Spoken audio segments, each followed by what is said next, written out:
The night was unusually quiet in Barcelona. The city that once felt like home now seemed foreign to her. Shakira sat alone in the dim glow of her recording studio, staring blankly at the piano in front of her. She had written hundreds of songs in her lifetime, but this one was different.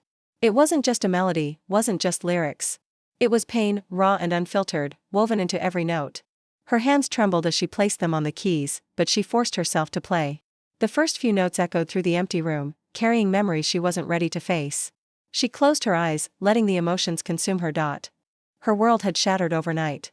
The man she loved, the father of her children, had betrayed her. And now, the only thing she knew how to do was turn that pain into music. Shakira and Gerard Piqué had once been the epitome of a perfect couple. Their love story began in 2010, during the FIFA World Cup in South Africa, where Shakira's song Waka Waka had become the official anthem. Amid the celebrations and excitement, she met the young and charismatic Spanish footballer. Piqué was confident, charming, and full of life. He was 10 years younger than her, but their connection was undeniable. He made her laugh, made her feel young again. And for the first time in a long time, she allowed herself to believe in love. Their romance blossomed in front of the world. Fans adored them, the media celebrated them, and together, they built a life that seemed untouchable. They had 2 beautiful sons, Milan and Sasha, and settled in Barcelona, a city they both loved. But love, as Shakira would come to learn, isn't always enough. For months, rumors had swirled around their relationship.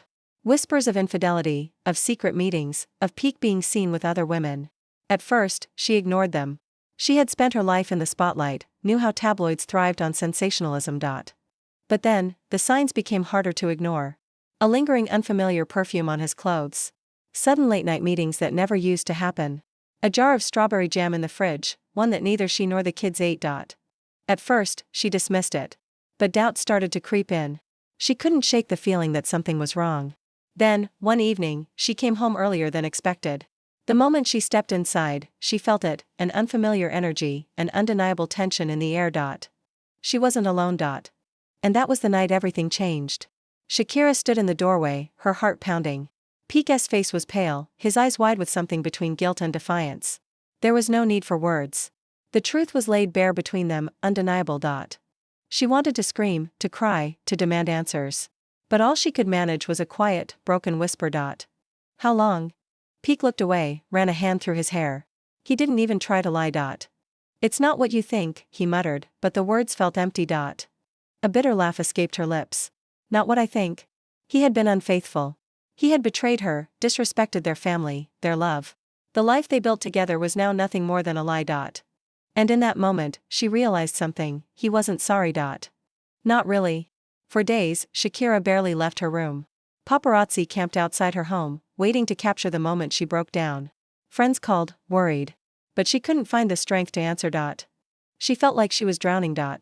But then, one night, she walked into her studio. The place that had always been her refuge. The only space where she could be truly herself. The lyrics poured out of her, sharp and unapologetic. You traded a Ferrari for a Twingo. You traded a Rolex for a Casio. Each word was a wound turned into a weapon. Each note was a piece of her soul, laid bare for the world to hear. Her producer sat silently as she recorded, listening to every word with wide eyes. When she finished, she turned to him, her breath shaky. What do you think? He exhaled slowly, shook his head in disbelief. This isn't just a song, Shakira. This is history. The song was released, and within hours, it became a global phenomenon. Millions listened, millions related.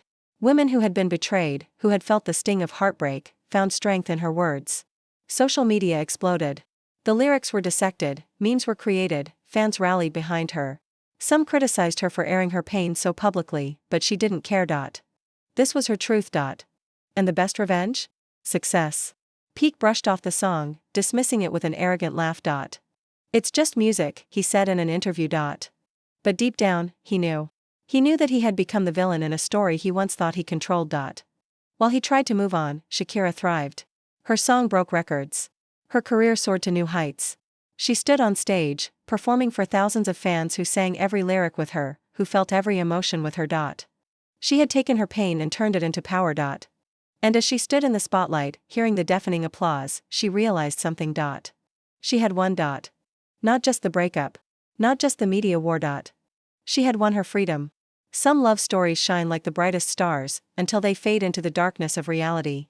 Shakira and Piqué had the world at their feet, but even the strongest love can break under the weight of betrayal and change.